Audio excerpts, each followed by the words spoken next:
sit the final weekend of SEC play. Anywhere between third and seventh is what looks likely. But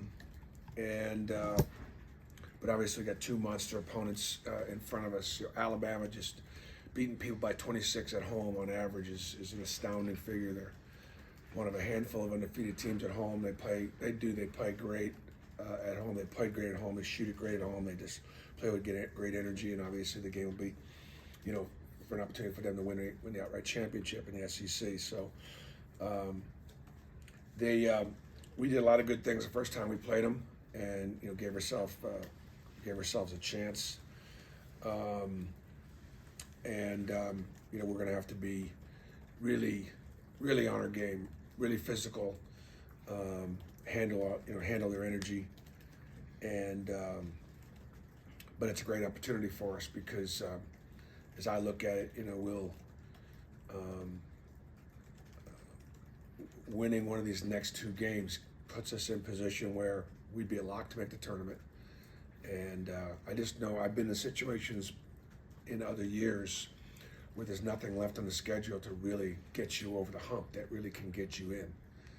And then you have to hope that somebody else loses. Well, we don't have that situation. We are still in control of our own destiny. So. Questions? Nathan?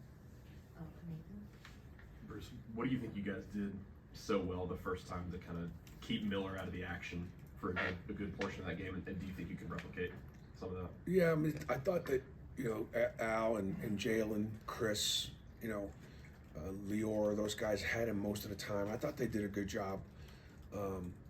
You got to stay pressed on upon him because if he's got space, time and space, he can. He's such a great shooter, and so I thought those guys did a really good job with that. And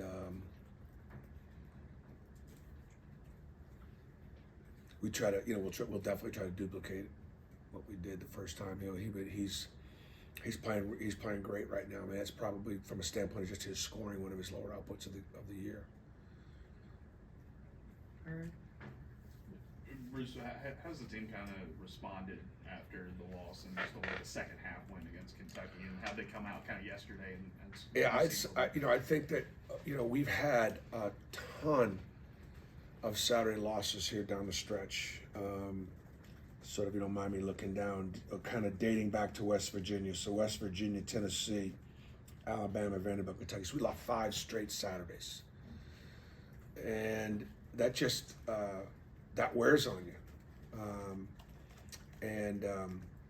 I would say that this was the most discouraged that we've been because we were just so outplayed and outperformed and overwhelmed at Kentucky in the second half. And of course, Alabama's been doing that to everybody.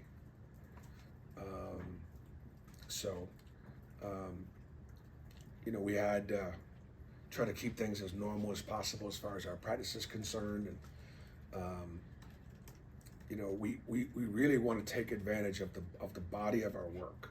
This team has worked really, really hard to maintain its position and to continue to be have a chance to compete for third place still, or be in position to make the tournament based on the body of our work. And you just would hate to see it go away at the end just because the schedule was so overwhelming and we weren't up to the task.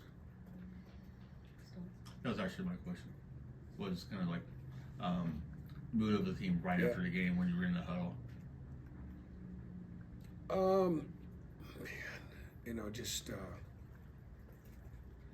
It was, it was, and then for me, what I try to do is, rather than place the blame game,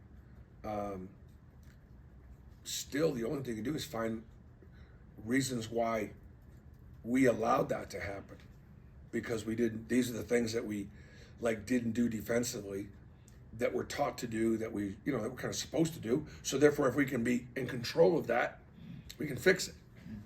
It's not like, man, there's nothing else we could have done. Yeah. No, that's not how you get better, and that's not how you approach it. Not to look back and place blame, but going, hey, for example, we're up one with about 4 minutes to go in the first half, and they get an offensive rebound basket on a missed checkout, and then they knock down 2 threes, one just kind of a scramble, we don't get a 50-50 ball, and the other one, we're on the ground on the offensive end to get one in transition.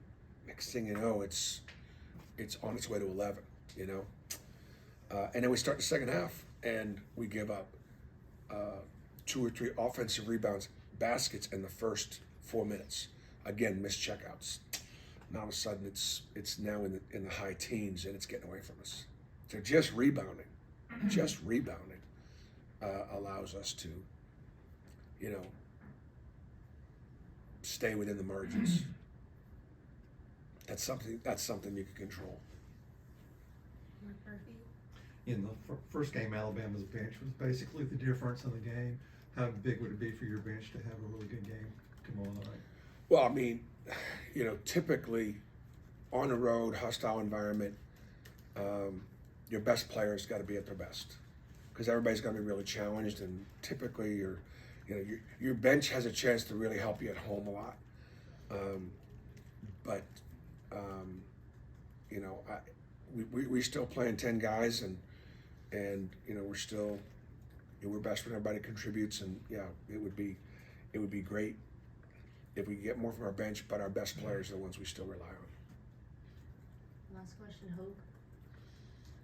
Hey Bruce, is there any thoughts on when you approach the team at this point in the season with what you have left, do you just try to condense it down and say, when nothing else matters almost at this point, it's just you got a game or two in front of you, win a game, and that's it. How do you sort of separate maybe at this point what's happened and just say, win a game, win 2, and we're in the tournament? Well, I mean, exactly that. I mean, I'm going to go through the scenario today of what winning 2 means, what winning 1 means, what losing 2 means. Just always put it out there so the guys understand.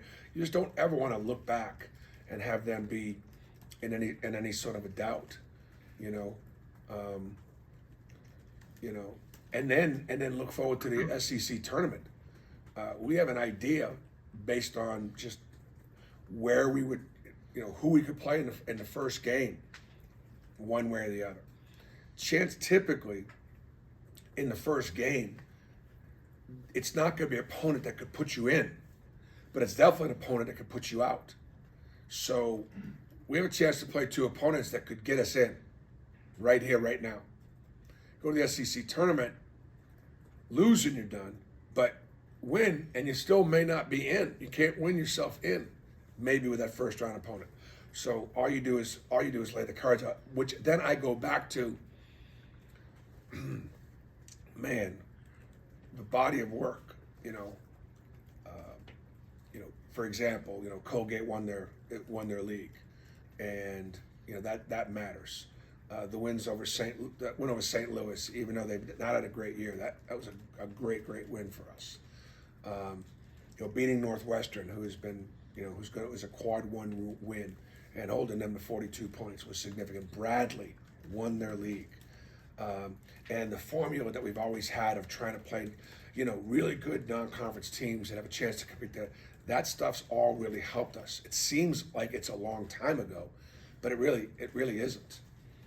And then the decisions to play, to be the only Power 5 school to play 3 true non-conference road games against other Power 5 schools. We only won one of them at Washington, but still, all that stuff helped our strength of schedule.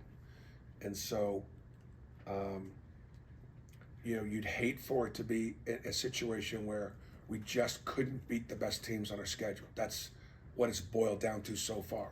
We just haven't been able to beat the best teams on our schedule yet. Arkansas, would certainly be one that you would look at and say that would be, and that's been one of our better wins. They're ranked 13th at the time, and so the Mississippi State win, the Missouri win, those wins in league look like teams that got a chance to make the tournament. So wins against the field. We just need another one. Thanks, Steve. Okay. Thanks, Bruce.